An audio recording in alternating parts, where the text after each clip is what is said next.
মুর্শিদাবাদ জেলাবাসীর কাছে আমার বিশেষ আবেদন যে বাংলায় যেভাবে বিভিন্ন জায়গায় ওয়াকফ আইন এবং সংসদে যে ওয়াকফ বিল পাশ হয়েছে সেটা নিয়ে আমরা দিল্লিতে আমাদের দলের পক্ষ থেকে ভীষণভাবে প্রতিবাদ করেছি, প্রতিরোধ গড়ার চেষ্টা করেছি এবং আমাদের মাননীয় মুখ্যমন্ত্রী মমতা বন্দ্যোপাধ্যায় এই বিল যাতে কার্যকারী না হয় তা বিধানসভাতেও একটা প্রস্তাব এনে তিনিও দিল্লিতে দরবার করেছেন যে এই বিল কোনোভাবেই কোনো মতেই যেন কার্যকারী না হয়।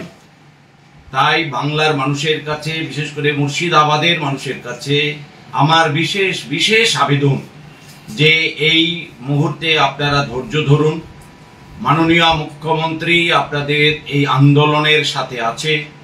আমরা তৃণমূল কংগ্রেসের পক্ষ থেকে সর্বতোভাবে বাংলার মানুষের যে আবেগ, ওয়াকফ নিয়ে মুসলিম সম্প্রদায়ের যে আবেগ, সেই আবেগের সঙ্গে আমরাও সাংঘাতিকভাবে জড়িয়ে আছি।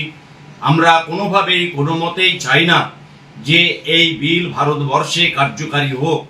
সেই জন্য সর্বস্তরে মানুষের কাছে করজোড়ে আবেদন করব, দল মত ধর্ম নির্বিশেষে আপনারা শান্ত থাকুন, কোথাও কোনো রকম অপ্রীতিকর ঘটনা ঘটাবেন না, উশৃঙ্খল আচরণের মধ্য দিয়ে বাংলাকে ঠেলে দেবেন না।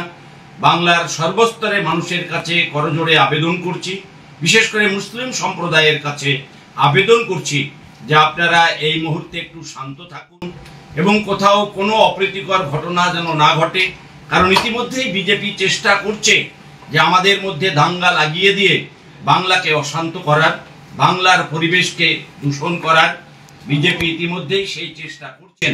সুতরাং বিজেপির এই যে পাতা ফাঁদ, সেই ফাঁদে যেন আমাদের মুসলিম ভাইরা কোনোভাবেই কোনো রকম প্ররোচিত না হন এবং সকলে সংযত থাকুন, শান্ত থাকুন। আন্দোলনের নামে যেটা হচ্ছে সেটা অত্যন্ত অন্যায় হচ্ছে।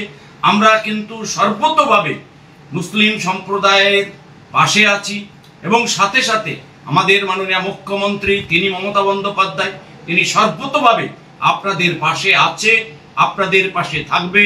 আমরা সর্বতোভাবে এই বিল যেন ভারতবর্ষে কোথাও কোনোভাবেই কার্যকারী না হয় এবং বাংলাতেও এই বিল যাতে কার্যকারী না হয় সেই জন্য আমরা সর্বতোভাবে বাংলার আপামর মানুষের সাথে আছি, মুসলিম ভাইদের পাশে আছি এবং তাদের হয়ে আন্দোলন নয়, যেখানে যেতে হয়, যত দূর যেতে হয় আমরা যাব।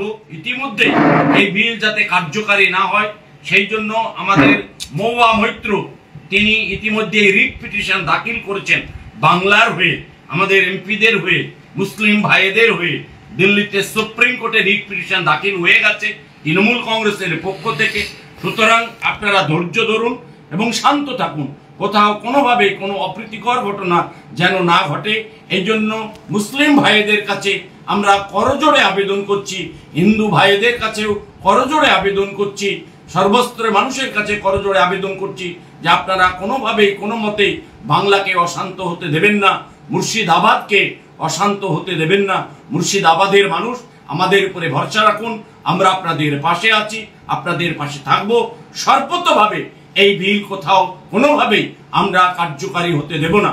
কিন্তু আপনাদের কাছে করজোড়ে আবেদন করছি আপনারা উশৃঙ্খল হবেন না। আপনারা পুলিশের সঙ্গে যে আচরণ করছেন সেটা অত্যন্ত অন্যায় হচ্ছে। সুতরাং আপনারা শান্ত থেকে ধৈর্য ধরে আপনারা এর মোকাবেলা করুন, এই অনুরোধ, এই আবেদন আপনাদের সর্বস্তরের মানুষের কাছে আমরা রাখছি।